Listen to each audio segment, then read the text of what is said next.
Hello বন্ধুরা, সবাই কেমন আছো তোমরা?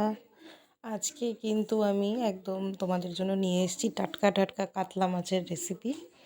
তো আর কথা বেশি না বাড়িয়ে চলো রান্নাটা শুরু করি। কাতলা মাছের পিস আমি নিয়ে নিয়েছি। এখানে মাছগুলো আমি কিন্তু নুন হলুদ দিয়ে মাখিয়ে রেখেছি। এবার কড়াতে রিফাইন তেল গরম করে তার মধ্যে আমি মাছগুলো ভেজে তুলে নেব। দেখো মাছের পিসগুলো কিন্তু আমি সুন্দর করে সাজিয়ে দিচ্ছি। এখানে আমি 5 পিস মতো মাছ নিয়ে নিয়েছি। একদম টাটকা ফ্রেশ কাতলা মাছ ভেজে তুলে রাখলাম। এবার বেশ কিছুটা তেল আমি কমিয়ে নিয়েছি, নিয়ে সেই তেলে আমি একটা পেঁয়াজ কুচিয়ে নিয়েছিলাম। পেঁয়াজ কুচিটা তেলের মধ্যে কিন্তু আমি একদম ছেড়ে দিয়েছি। একটু বাদামি করে, লালচে বাদামি করে আমি পেঁয়াজটা ভেজে নেব। পেঁয়াজের মধ্যে দিয়ে দেব সামান্য নুন,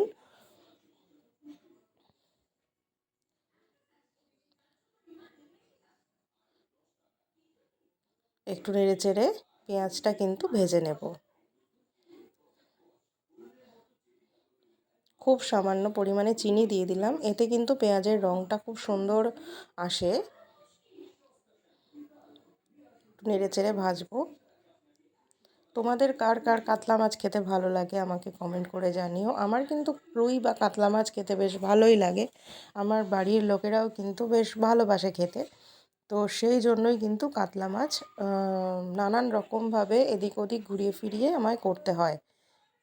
এখানে আমি দিয়ে দিচ্ছি 1/2 চামচ আদা বাটা, 1/2 চামচ রসুন বাটা। এই রেসিপিটা কিন্তু এটার নাম আমি দিয়েছি নারকেলি কাতলা। আমি রান্না শুরু করে দিয়েছি কিন্তু নামটাই তোমাদেরকে বলা হয়নি। এটার নাম হলো নারকেলি কাতলা। তো এইভাবে আমি এখানে দিয়ে দিলাম হলুদ গুঁড়ো, আর দিয়ে দিলাম 1 চামচ কাশ্মীরি লঙ্কা গুঁড়ো, দিয়ে দিচ্ছি 2-3টে কাঁচা লঙ্কা। আর যেটা দিয়ে দিয়েছি সেটা হলো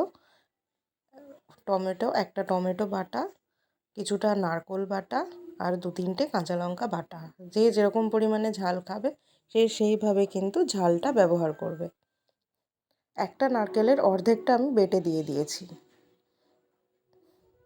নারকোল থেকে কিন্তু কিছুটা তেল ছাড়বে। এইভাবে কিন্তু ভালো করে আমাকে নেড়েচেড়ে কষিয়ে নিতে হবে মশলাটা। আমি সামান্য জল এখানে দিয়ে দিচ্ছি।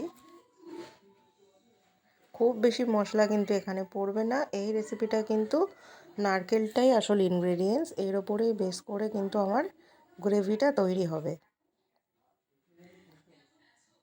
তো এখানে আমি জল দিয়ে দিচ্ছি। ঝোলটা দেখো ফুটতে শুরু করেছে। এবার আমি ভেজে রাখা মাছগুলো এক এক করে এর ভেতরে দিয়ে দেব। ঝোলের রঙটা দেখো যথেষ্ট সুন্দর এসেছে। ধিমে আঁচে কিন্তু এটা হতে দিতে হবে। মাছগুলো আমি হালকা হাতে উল্টে পাল্টে দিচ্ছি। আজকের নারকেলি কাতলার রেসিপিটা যদি তোমাদের কাছে একটু ইউনিক মনে হয়, একটু অন্যরকম মনে হয়, ভালো লেগে থাকে, তাহলে কিন্তু ভিডিওটাতে অবশ্যই একটা লাইক করে দিও। আর আমাকে কমেন্ট করে জানিও যে নারকেলি কাতলা তোমাদের কার কেমন লাগলো। যারা আমার চ্যানেলের নতুন বন্ধুরা আছো, যারা ভিডিও দেখছো অথচ সাবস্ক্রাইব করছো না, তাদের কাছে আমার রিকোয়েস্ট রইল চ্যানেলটাকে প্লিজ সাবস্ক্রাইব করে দিও।